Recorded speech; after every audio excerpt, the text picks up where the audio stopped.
Paramahamsa Nithyananda, a rare living incarnation, is named among the world's 100 most spiritually influential personalities today. Paramahamsa Nithyananda has been placed alongside Dalai Lama, Nelson Mandela, Oprah Winfrey, Paulo Coelho and others by Mind, Body, Spirit, the world's top esoteric magazine from Watkins, London's oldest and largest bookstore. A yogi by birth, he has been expressing his power of enlightenment since birth.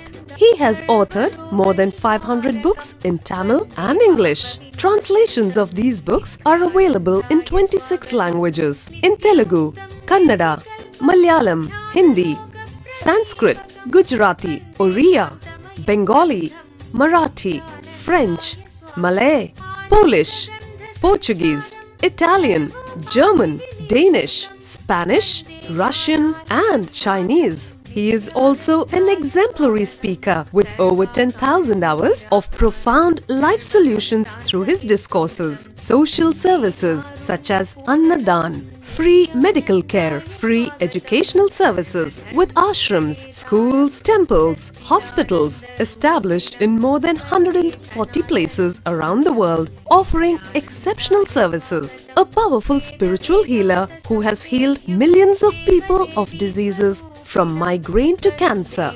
A Kriya Yogi who has formulated Kriyas for physical health and mental well-being, benefiting thousands. A living master who offers practical solutions for our everyday problems. He is the founder and spiritual head of Nithyananda Dhyanapeetham, a spiritual powerhouse who has revived the sacred Vedic tradition by establishing Vedic temples in places like Los Angeles, San Jose, Seattle, Toronto, Ohio, Oklahoma, Phoenix, St. Louis, Malaysia, Brazil, Paris, Guadeloupe, Dallas, New York, New Jersey, Atlanta, Calgary, Vancouver, Singapore, and places in India like Bengaluru, Hyderabad, Tiruvannamalai. A spiritual guru for 10 million followers, an incarnation who transmits the highest spiritual energy through initiation, a contemporary yogi who has revived the Vedic science of yoga worldwide through thousands of yoga centers, an adept in Ashtamahasiddhis, mystical yogic powers, who has effortlessly awakened the Kundalini of thousands and graced them with spiritual powers, a dynamic young guru who is an inspiration for thousands of youngsters, India's most watched spiritual guru online, a beacon of spiritual light who has triumphed over the forces of religious terrorism and political persecution. Paramahamsa Nithyananda is an eternal Kalpataru, blessing the world with the boons of material abundance and spiritual enlightenment. He is the 293rd Pontiff of the world's most ancient Hindu organization, Madurai Adinam. Nithyanandaya swagatam, anandanubhavaswadam, sarvaroga nivarakam, vande papa vinashaktam.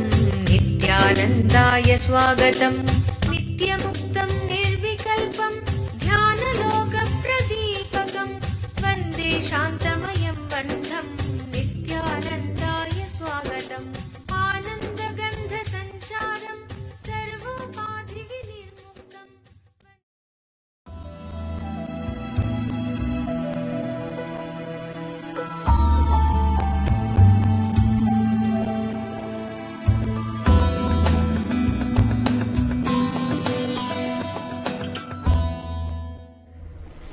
Conflict has no life.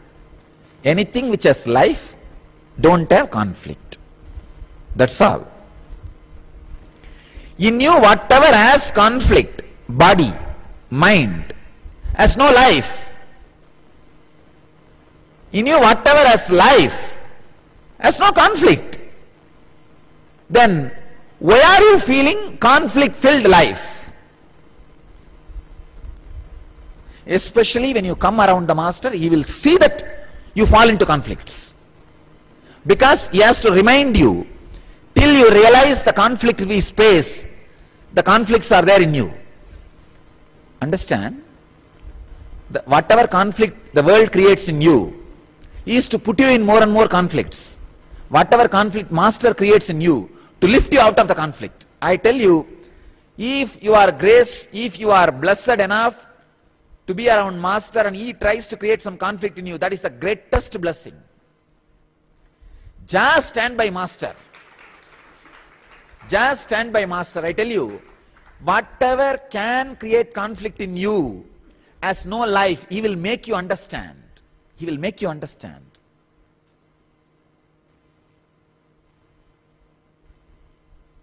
Whatever is life in you has no conflict. Whatever creates conflict in you has no life. Whatever has life in you has no conflict. Anything which creates conflict in you has no life. Understand? Your fear, it may have life. Maybe it is having few years of life. 1 year life. Nothing. It has no life. It has simply no life. Depression, insecurity, fear of your outer world wealth, or fear of your own image, everything, those things has no life. I tell you, conflict has no life, life has no conflict. When you think conflict has life, you are doing the mistake of avidya, what Patanjali says here, taking anitya as nitya, asuchi as suchi, and anatma as atma, dukkha as sukha. Please understand, conflict-free life is not opposite to conflict-filled life. If you think the word conflict-filled life and conflict-free life are opposite to each other, then conflict-free life itself has one conflict. Is it not? Understand? If a conflict-free life has an opposite of conflict-free life, then even if you achieve the state of conflict-free life, you have an opposite, you have a conflict of conflict-filled life. For example, now you all have a conflict-filled life. You achieve conflict-free life. Then naturally even there you have a conflict. Any time conflict-filled my life may come back. Is it not? That is why I am telling you, conflict-free life is not opposite to conflict-filled life. It is beyond conflict-filled life. Whenever master inflicts conflict in you, he invokes conflict in you, take that opportunity to jump and be in the space of conflict-free life. Understand, conflict-free life is not opposite to conflict-filled life. It is above the conflict-filled and conflict-less.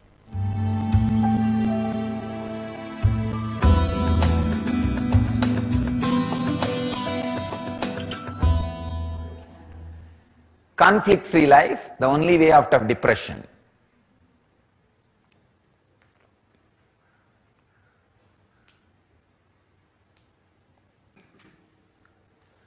Learn the art of prana pratishta. Learn the art of prana pratishta, giving life to what you want. Then you will just live in conflict-free life. Understand? It's a very simple truth. I think I would have explained this villager with whom I had a very strange experience.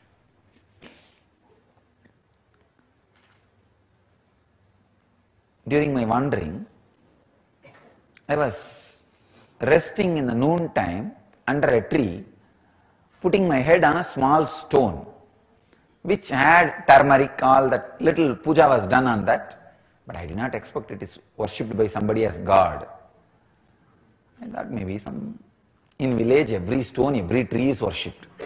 In India, that's why when British put the milestones, first it was all painted in yellow, Suddenly they saw in 1 week all milestones have a fully dressed, decked with flowers, and people have started worshipping and everything has become temple. So they have to change the color. Now British had a really tough time stopping the villagers worshipping the milestones, and it is perfectly shaped like a Shivalinga.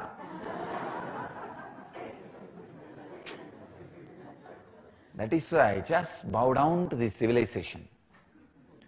How many thousands of mistakes this civilization may have, how much backward it may be, but just worshipping everything, whether it is a stone or a tree, the ability to worship everything. It's not a joke, understand? The ability to bow down to everything, the ability to surrender to everything, the ability to trust everything. One of the greatest gifts from the Ganges civilization to the whole cosmos is the ability to surrender, the ability to worship, the ability to trust, ability to dissolve. It's the greatest gift from the Ganges civilization.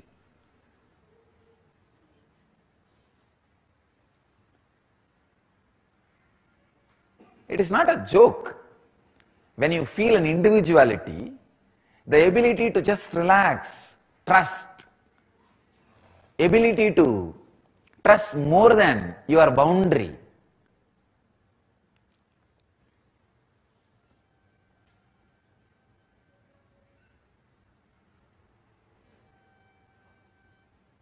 There are many peculiar diseases only the ego-based civilizations suffer. One is osteoporosis. They don't trust their own bone structure. Many of the diseases the ego-based civilizations suffer does not even exist, because these guys just knows how to bow down to anything. Go to village, whether it is a small kids or the officer going to an office or anybody, when they walk on the road, see, every street will have 20 temples, small or big. They will bow down in front of every temple and go.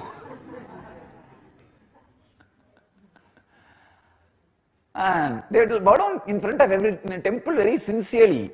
Even in my school days, if school starts at 8:30, I'll start from my house by 6:30.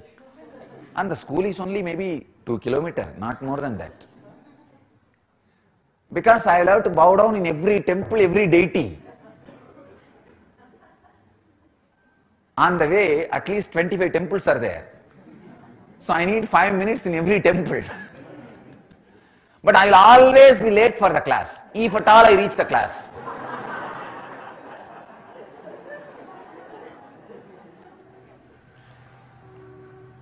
I put my head on this stone. I should not say stone. Deity for somebody. Once it is deity for somebody, it should be deity for everybody. So, I put my head by mistake, without knowing, the deity on deity. Usually when there is a turmeric powder smeared, snakes will not come there. That is why in the snake holes, before worshipping they will put the turmeric powder. Snakes won't come.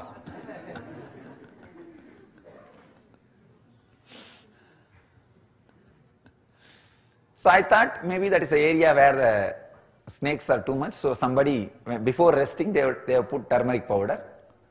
They rested. So I put my head. Maybe in 1 hour, some villager from 2-3 kilometers apart, away, he was running towards me, shouting. When he came near me, he just said, "Because you are a sadhu, I am leaving you. Otherwise I would have broken your head. How dare you put your head on my Shiva?" So he had a telepathy connection with the deity. He was sleeping in the house. Noon usually villagers rest. See, morning they work before the sunrise, like around 5 o'clock to 8 o'clock, 9 o'clock they work in their field.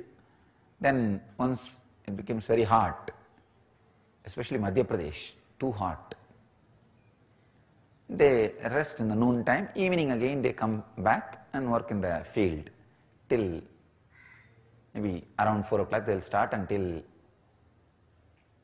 7 o'clock, till it becomes completely dark they will work.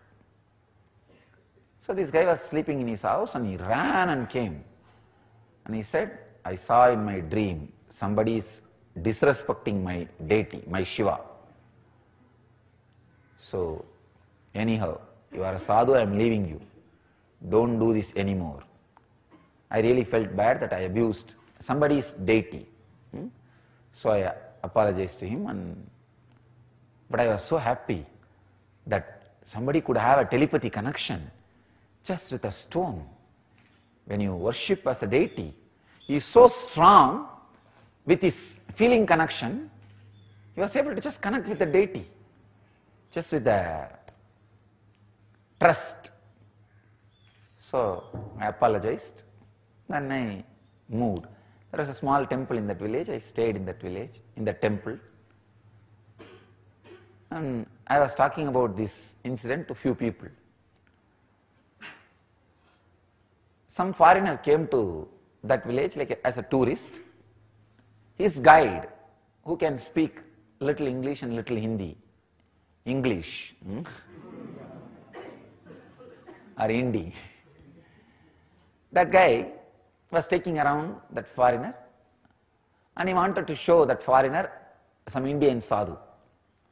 So he brought that foreigner to me and he was telling him about Indian sadhus, few things.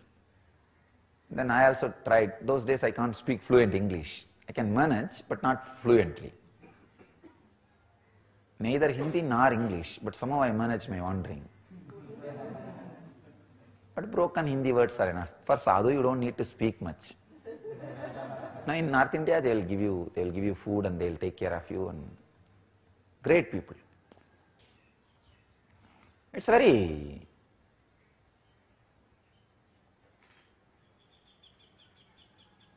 beautiful civilization. In the north, so much of respect and love for the sadhus and for the tradition.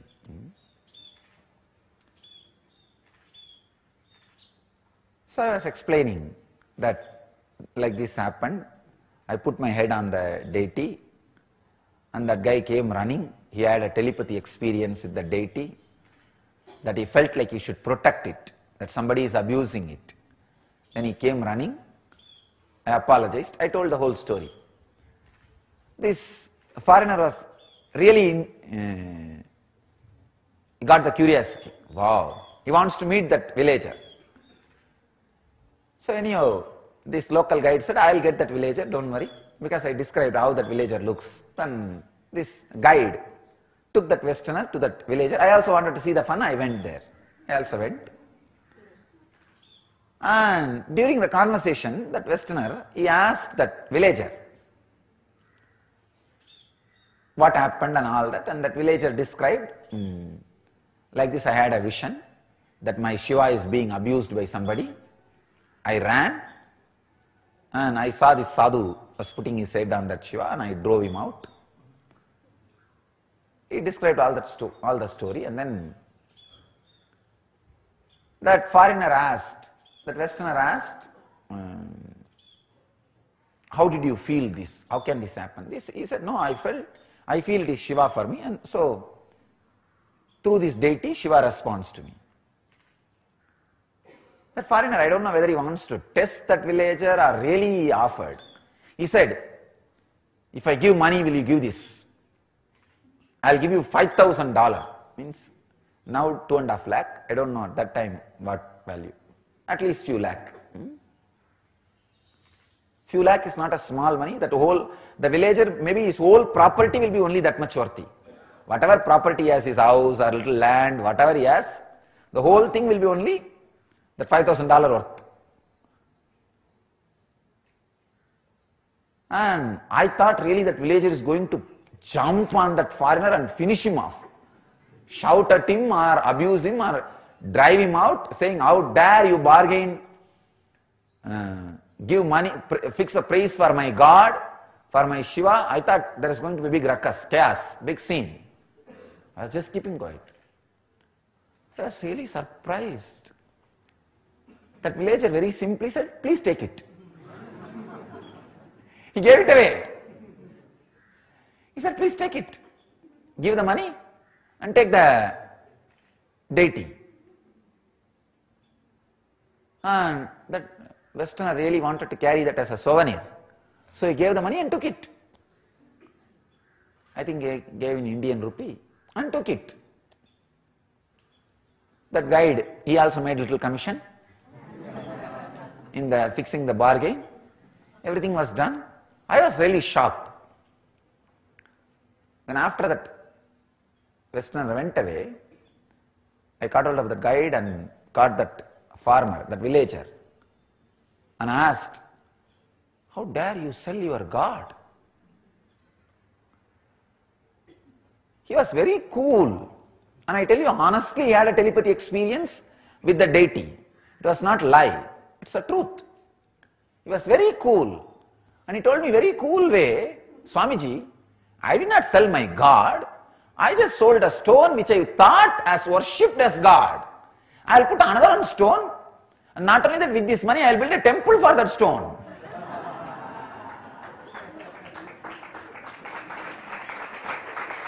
See, and he was very clear, I will put another stone and do prana pratishtha. And that will become God. Now I did two things. One, satisfied a Westerner and inspiring him in the tradition. You see, he will carry this. It will be a God for him. So in a way, I am responsible for spreading Vedic tradition to one person. True. See, he said, naturally he is going to carry it and worship. And I know the science of doing prana pratishtha. I will put another stone and worship it as a God. And this new stone is going to do the same work for me which the old stone was doing. So I have the ability to do prana pratishtha. I was really shocked. Understand? See, especially when you have some extraordinary experience with a stone, it is not an easy joke to retain the clarity. I put energy into it. Even though it speaks to me, it is my own trust. It is my ability to do prana pratishtha. This is what I call, even if you have the Daiva Bhakti, you should ultimately know the truth. It is Atma Bhakti. Your own Atman, you are seeing it as God outside. So the Daiva Bhakti should lead you to the depth of Atma Bhakti. I was shocked, a villager can have so much of clarity. And that guy really did not spend that money on himself, and he put another one small deity as Shiva and built a small temple. Not big, but small temple he built with that money. Still the temple is there. Ability to do prana pratishtha. The clarity to have prana pratishtha. Understand? Now, in your life also, because you gave life to the conflict, conflict appears as reality and you really perceive it. Because you perceive it, you forget you gave power to it. Don't forget, even if you perceive it as reality, you gave power to it. That villager, even if he is able to experience that stone as a God, he did not forget the truth, he gave power to it. He did prana pratishtha to it. But in your life, even though you gave power to all the conflicts, after you start perceiving it, you forget you gave power to those conflicts. Remember, retain the ability to do prana pratishtha. When you gave power, when you perceive conflict, take the power back. Put the power on life. It is you who is going to decide whether to give power to conflict or life. Again, Life has no conflict, conflict has no life. Life has no conflict, conflict has no life. This is the truth. So, yesterday I received a question from one early participant. Swamiji, sometimes the conflicts are so real. If I go on feeling it is not true, it is not true, is it not like cheating myself? Where is the line? Understand, he was asking, where is the line for the optimism? Be extreme optimistic. Be extreme optimistic. There is no such thing as borderline for optimism. I tell you, give power to life continuously. Don't even a moment slag and give power to conflict. Optimism means giving power to life, doing prana pratishtha to life. So there is no extreme in optimism. Learn how that villager, he was able to put God in a stone. Immediately next moment he was able to put another stone and put God in it. Same way, have the ability to move life. If you have given life to conflict, if it is hurting you, just move it to the life. That's all. Nothing else.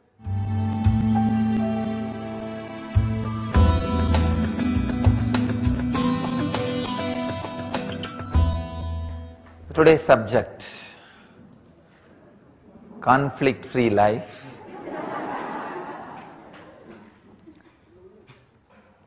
We have right decision making.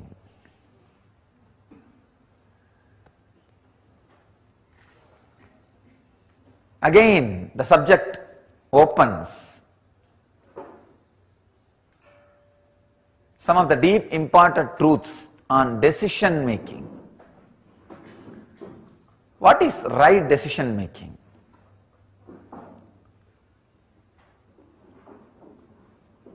Seeing the past as past, future as future, present as present, and deciding is right decision making. Right decision making means seeing the past as past, future as future, present as present, without infusing the past into future or future into past. Many times, what you want in the future, you start dreaming, you had it in the past. We go on dreaming, we had a golden childhood. Every individual again and again and again goes on dreaming. If he is in the old age, he feels his middle age was great, golden. If he is in the middle age, he feels his youth was great and golden. If he is young now, he thinks his childhood was golden and great. Understand, this is one of the biggest illusion we have. Not only you project your past into future, you project your future into past. Understand, there was never any golden childhood. If the childhood was golden, out of that whatever comes out, you see, out of your childhood, youth came. Out of your youth, middle age came. Out of your middle age, old age came. So if your childhood was golden, then youth would have been golden. Or diamond. If your youth was golden, then your middle age should have been diamond. Or platinum at least. If your middle age was golden, then at least your old age should be platinum. Understand? Not only we project our past into future, we go on imagining our past was what we want in the future. We miss this important truth. we projecting our future into the past. We always feel, ask anybody, they'll say, oh, my childhood was great, golden childhood. No, you had all fears, all insecurity, all greed, all troubles. Actually, it all started there only. It all originated there only. So, right decision making means seeing the past as it happened, seeing the future as it is without projecting your past into the future, and deciding in the present. One important thing, many times you don't decide in the present. You just execute what you decided in the past. You don't wake up for the great changes happened, the different situations.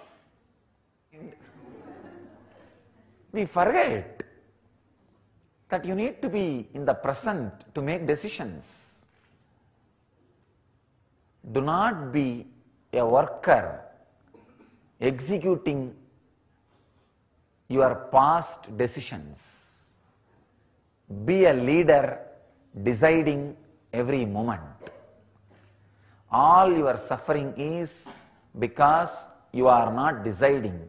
You are a slave executing the decisions made in your past, sometime by mistake. Sometime you make some decision by mistake. You sit and think pros and cons, make one decision, over. After that, you forget that you have a component in you which has capacity to decide, and go on executing that past decision. By that time, you are executing 50%, the whole situation is different. But you are not sensitive for the present. You are just executing. So, the right decision making means these two things. Not projecting what you want in the future as you had it in the past. This is one of the biggest illusion we all have.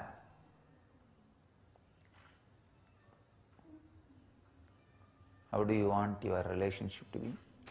How it was 3 years before. Look, 3 years before also you had enough suffering.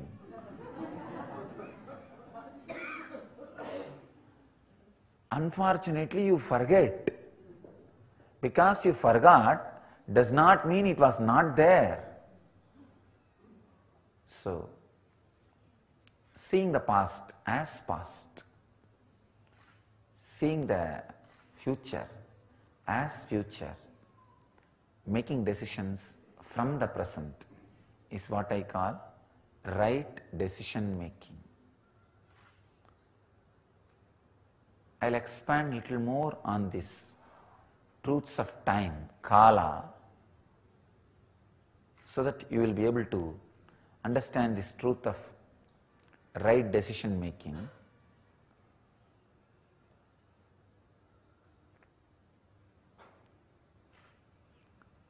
The psychological time and chronological time. Chronological time means the clock clicking. That is chronological time. Psychological time means your mind moving. Your mind moving to and fro or back and forth, whatever way it moves.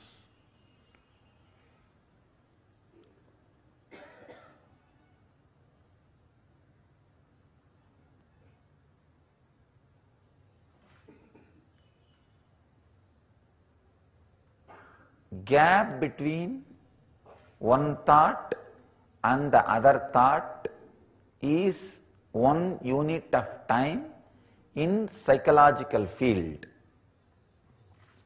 In the field of inner space, psychology, the gap between one thought and the other thought is 1 unit of time, kshana.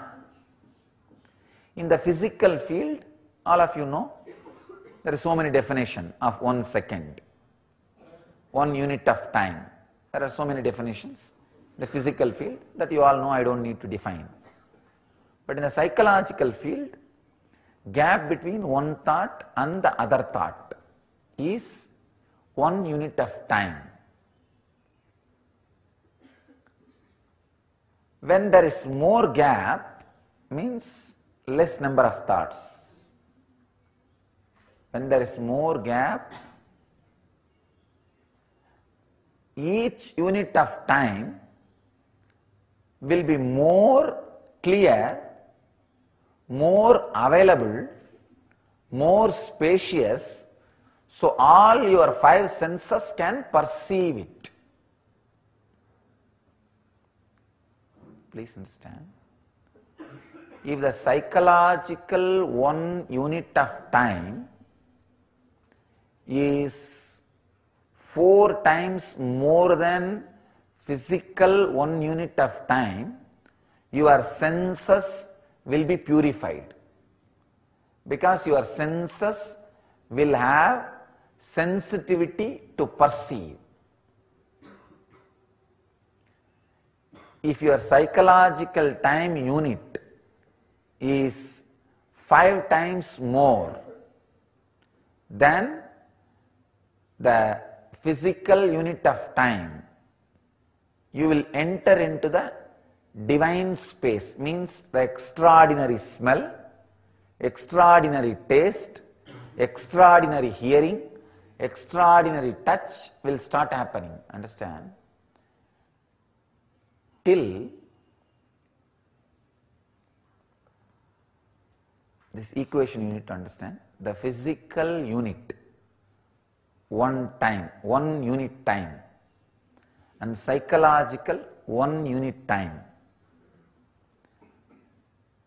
If the psychological unit is at least 4 unit of physical unit, means like a 4 second is gap between one thought and the other thought, means your body will get the sensitivity to sense things peacefully. Till then, any decision you make, you directly go to hell. No roundabout way. Please understand, basic need of a human being is 4 unit of physical time as 1 unit of psychological time. This is the basic need of a human being. Only then you are a human being. Only then you have a right to handle your brain. This is a owner's manual for brain. If you have not learnt how to make 4 unit of physical time as 1 unit of psychological time, you are sitting and driving a vehicle which has no brake. This should be the basic lesson taught to all the beings which has an independent, intelligent brain. When a child is able to think independently, the first lesson he need to learn is how to make 4 unit of physical time into 1 unit of his psychological time. Then simply he knows how to run his life. How to run his life.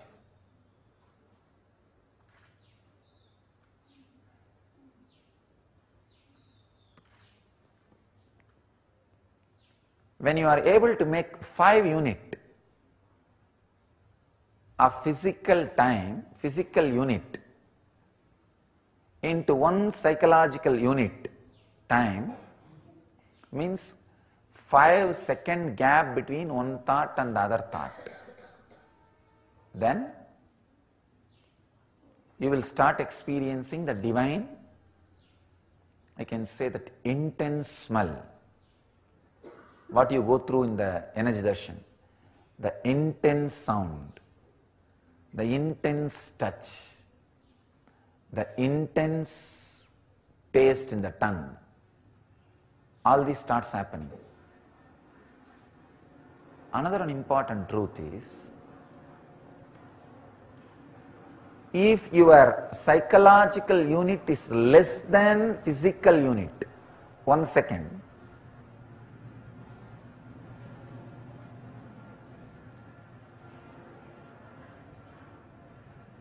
your time is not solid experience, it is a kind of a air, just disappears. That is what is called pralaya, black hole. Everything being sucked into it and nothing is delivered. That is what is black hole. Please understand. If your psychological time is less than 1 second, the gap between one thought and the other thought is less than 1 second, that thought acts as a black hole in you. That is what is death in you continuously. Continuously it sucks everything for no reason, destroys everything for no reason. The aging gets quickened. Any decision you make, you directly go to hell. And when more unit of physical time becomes psychological unit, your future becomes very solid, which you can perceive, use. I can say,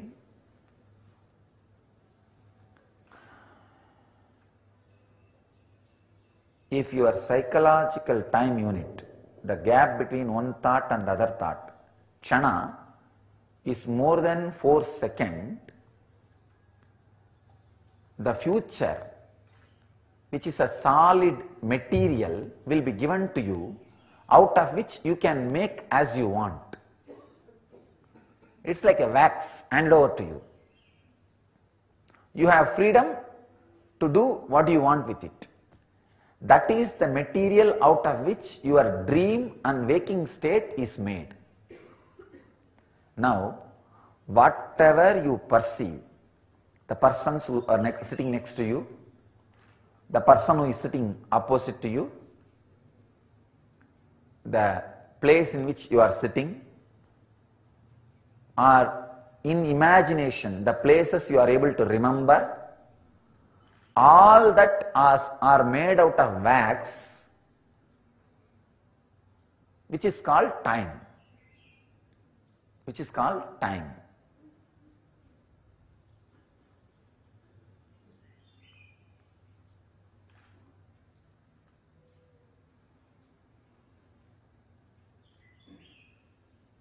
If you have a deep insecurity of melting this wax, you will hold on,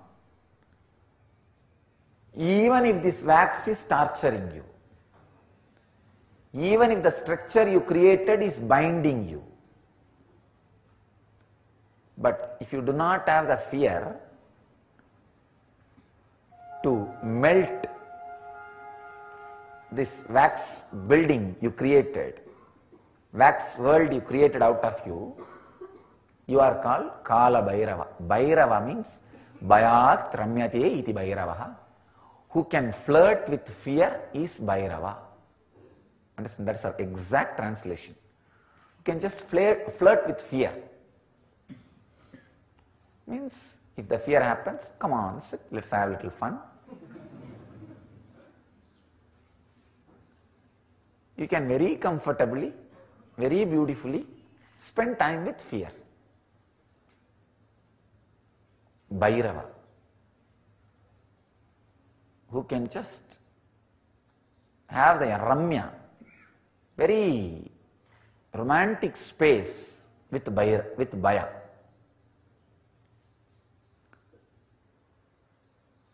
Person whose psychological unit of time, kshana, is more than 4 seconds, not only will have freedom to create his future, he will have healed emotion. Means he will just have a deep, complete centering on emotion. He can play it as he wants. He can put it on something or somebody and take it out immediately within a second.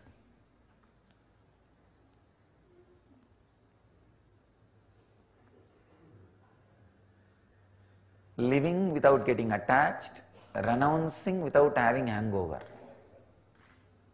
The complete conflict-free inner space. So, work on seeing your past as past, future as future, present as present. Any decision you make in the present will be the present to you by the presence.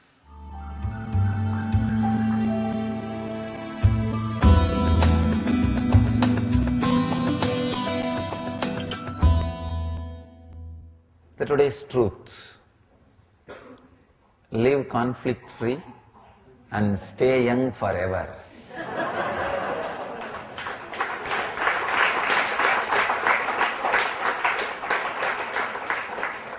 You may think, how living conflict free can make you live young forever?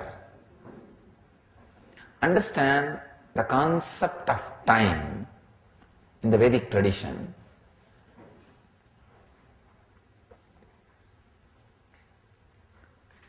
Because our rishis, our masters, know that time is a one more matter which can be handled, manipulated, used as we want. They have created a clear understanding about time.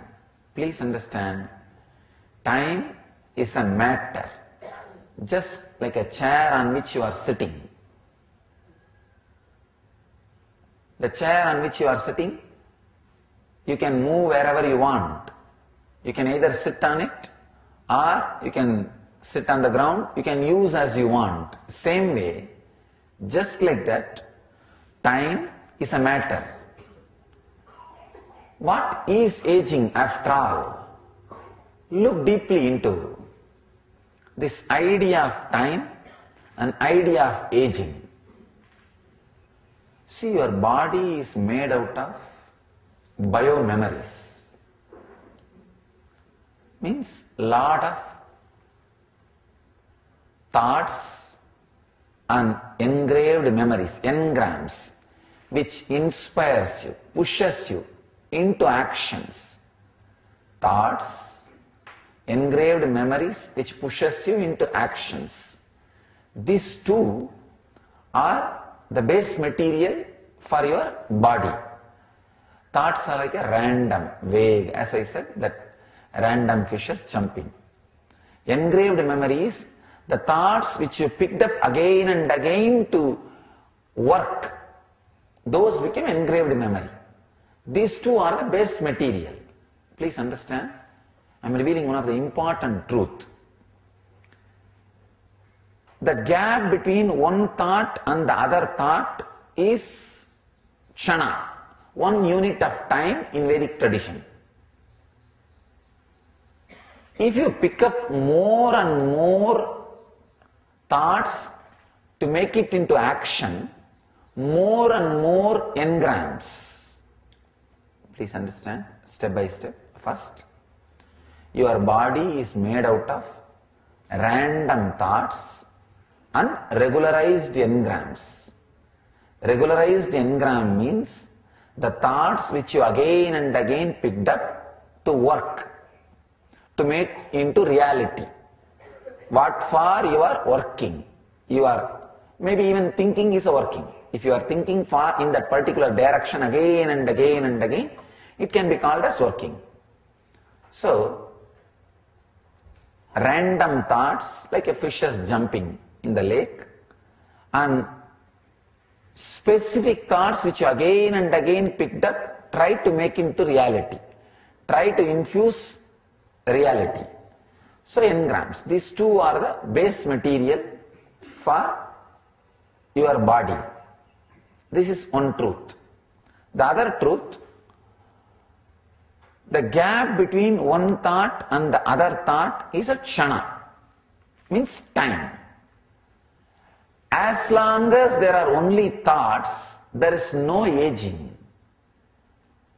Only when the engrams hit the thoughts or thoughts hit the engrams, the aging starts happening in your body. Please understand.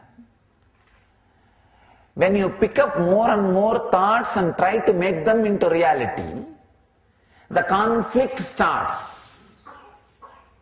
10 seconds before you picked up the thought of being in silence and trying to make it reality. 10 minutes after you are picking up the thought of going to the office and working wildly and making money, you want this thought to become reality. Then starts conflict. Aging starts happening when there is a fight between the engram and thoughts. If there is only thoughts, there is no aging. There is no aging. Only the fight between the engrams and thoughts in your muscles is responsible for aging. If you look little deeply, the time, which is a one more matter, itself has no power to destroy your consciousness. Then what is it that is adding so much of fear, insecurity and sense of aging on us? Please understand. The time itself has no power over your consciousness. But your inner space, in which consciousness is also part, struggles constantly with fear and insecurity of aging and getting destroyed or being lost. What is that? Suffering. What is the reason for suffering? What is that which is suffering? Look both. The reason for suffering is your thoughts and engrams having conflict. What is that suffering? Is the biomemory, which is made out of these two, the thoughts and engraved memories. It's a very, very, very, very, very subtle, deep truth. I wanted you to understand this important fact. If you go and see the Kalabhairava in our ashram, in charge of security, is the Lord of Time, you will see he will be standing on the time shaft. Means he is the Lord of time shaft, who is beyond time shaft. If you see, he will be having his left leg in the front and right leg in the back. Funny thing is, the right leg represents the future, left leg represents the past. So he says, past comes before the future. Please understand. Now what I am going to utter is past. Please understand. What I am going to utter is past. What I am going to say is past. What I am going to do in next 1 hour is past. I am not saying what I did is past. What I am going to do is past. You may think, what? What is happening here? Anything which is going to happen as you understand is the conflict between the thought and engrams. I don't know whether you are able to catch. Anything which is going to happen is the fight and conflict between thought and engrams, means time which is already defined. Anything already defined is past.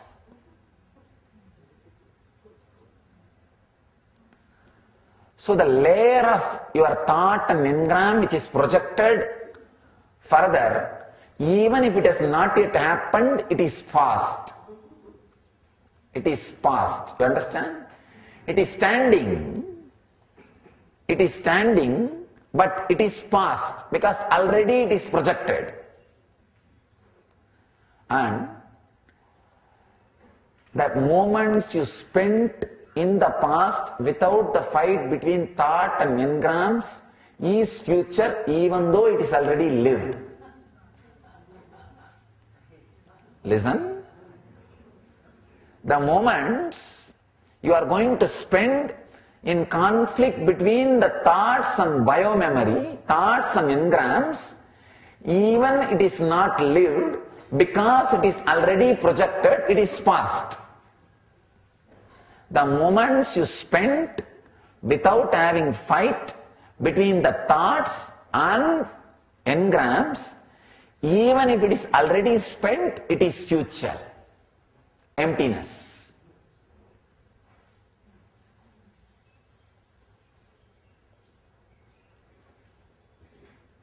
The aging process is quickened if more and more thoughts hit engrams, or if more and more efforts are made to make thoughts into engrams. Now, stopping the conversion process of thoughts into engrams is unclutching. The process of converting thoughts into engrams is an automatic process when you are clutched. Stopping that conversion is unclutching. That is what I call conflict-free life. Either just go on fulfilling engrams, then they will become thoughts, they will get diluted and become thoughts. Or go on having thoughts, don't create engrams. Just sitting and something is going on, like a breeze. It's like a dreams passing by. Both will not let aging happen in you. When thoughts are getting converted into engrams, that is where the conflict starts happening, the aging starts happening, your muscles get tired, the aging process is working on you, time is creating its impact on you.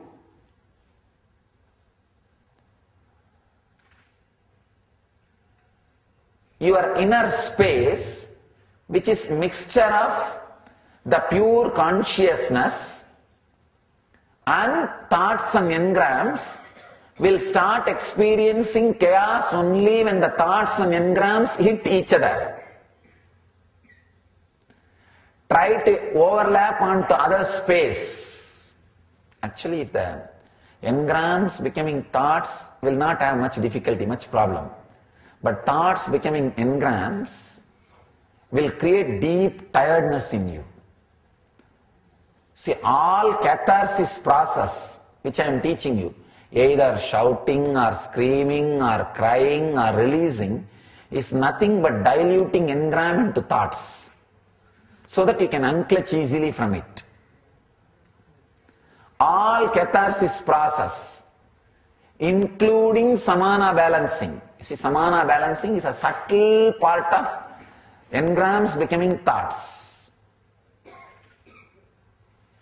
A reversal of engrams becoming thoughts. What you do in the life is making thoughts into engrams. That is what we call pravritti marga. And converting engrams into thoughts is what we call nivritti marga. in Sanskrit. Understand? If you are moving towards Nivritti Marga, you will stay young forever. If you are moving towards Pravritti Marga, you will get aged very quickly. Aging is directly related to your inner space. The idea which you carry about you in the inner space directly reflects on your body. You can see the Indian middle-aged women are more aged, I can say at least twice more aged than a Western middle-aged woman. Because for an Indian middle-aged woman, after 2 kids, her life is done. Nothing more to be done. Nothing more to be done. But in the West, it's not like that. There is a life. There is life. There is something more to do. So your inner space, what it feels about you, is going to reflect directly on the physical aging. One devotee asked me in US when my father died. My father died by the age of 50. And he asked very innocently, will your mother not remarry? She can't imagine my mother is going to live without getting one more marriage. In India, you can't imagine after 40 a woman getting remarried. See the complete contra. She cannot imagine my mother is going to live without getting remarried. In India, you cannot imagine. Forget about planning or failing and all that. Even a thought will not cross in the mind of one more marriage. Because if you have 2 kids, your life is over. That is why quick aging means done, what next? But when there is, in the West, the idea is different. There is so much to be done. Means, understand. Understand? It may feel like so much to be done idea and converting thought into engrams are conflicting. Please understand, so much to be done means you are expecting the moments happened in your past which are future. As I said, there are moments happened in your past where there is no conflict between the thought and engram. That's what I call the space of excitement, happiness.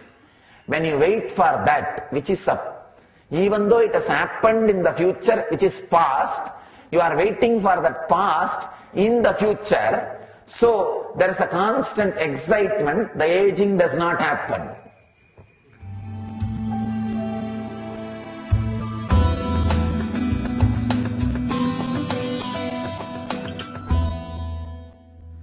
Today's subject is practicing conflict-free life.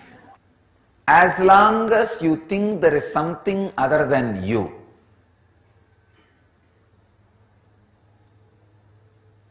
conflict has no life, life has no conflict. As long as you think there is something other than you exists, the fear or conflict continues to be alive in your system. All you need is tuning your system, tuning your body and mind to understand that there is nothing other than you exists, or there is nothing other than you exists. Please understand. Either there is nothing like you other than the other exists, or nothing like other exists other than you.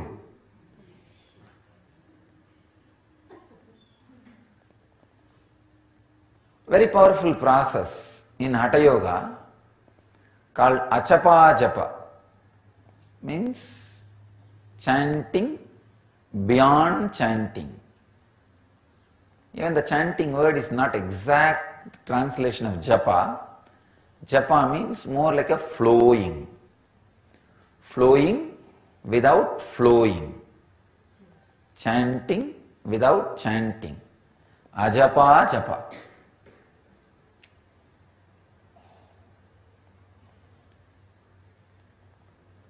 Constantly, knowingly or unknowingly, consciously or unconsciously, your being goes on chanting this Hamsa mantra. When you inhale, the tone hum. When you exhale, sam. When we verbalize, even this hum and sam gets shape. But if you don't verbalize and just observe, the subtle version of hum and sam will be happening. It will not be complete defined hum or defined sam. It's like a hum, sam. See, physically when you see, you have a defined body. When you close your eyes and try to visualize you will have an undefined version of you. It will not be a defined version. An undefined kind of a line drawing, caricature, cartoon, line sketch. Same way, when you sit and listen to this ajapa japa, flowing of non-flowing or beyond flowing, chanting of beyond chanting, if you observe that happening, you will see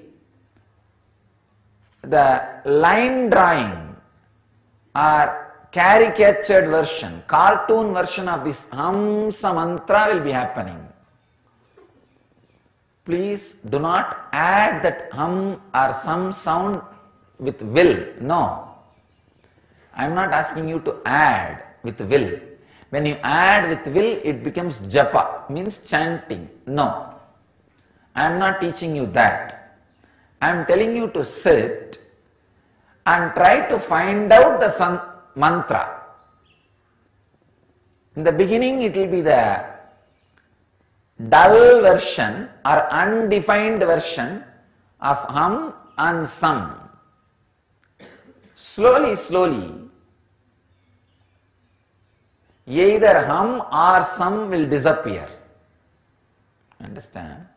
Hum means the idea, me, I. Sam means the whole. You can call it cosmos, God, or anything other than you. Anything beyond you. When the strong defining difference between this hum and sam disappears, you become Paramahamsa. As long as this hum and sam happens in you, you are a Hamsa.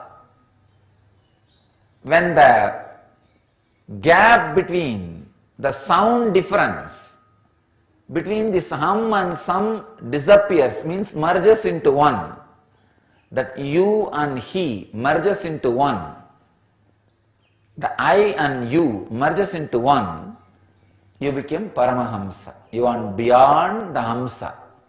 Anybody who is beyond the Hamsa mantra is Paramahamsa. Constantly the Hamsa mantra is happening in you. First thing you need to do is become aware of it. Second thing, constantly try to be with it. Third, automatically the gap between the two will disappear. You are Paramahamsa. Understand? Very powerful technique for practicing conflict-free life. It's a very powerful way of balancing or elevating your internal consciousness beyond the conflict.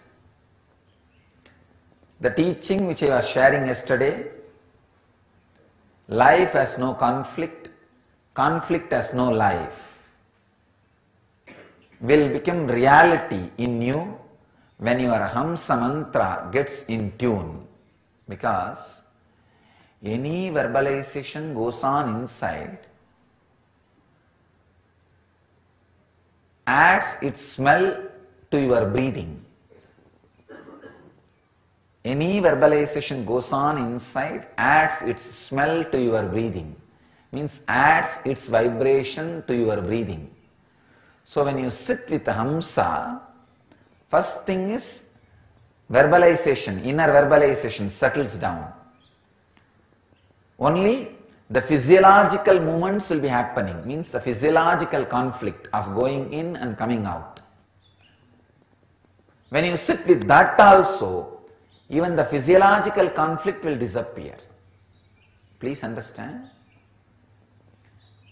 As on now, you will not even be having pure hum or pure sound.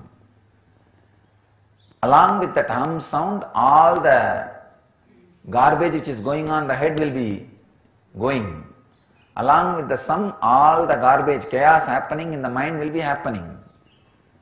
So when I asked you to sit with Hamsa mantra, the psychological mutation will happen. When you are having only the hum and sum, the psychological mutation will happen. Second step, when you continue to be with just hum and sum, the purified hum and sum will start getting settled with itself. So the difference between the hum and sum will start melting down. That is what I call physiological mutation. When the psychological mutation and physiological mutation happens, it's conflict-free life, living enlightenment. So the straight process, please understand, sitting with hum and sum, psychological mutation. Second,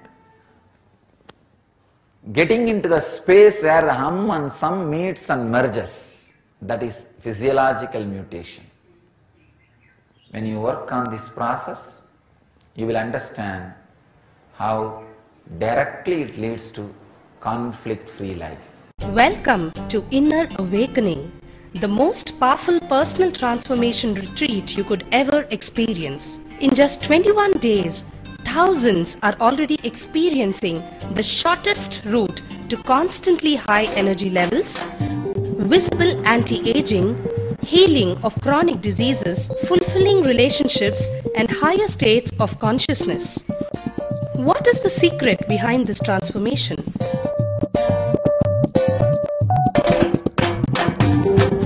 Kundalini means the inner potential energy.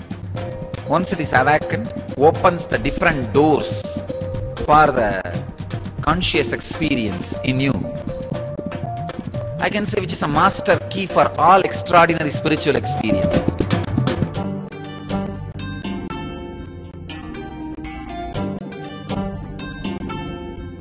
This extraordinary program is conducted personally by Paramahamsa Nithyananda in the vibrant atmosphere of Nithyananda Dhyanapitham Ashram.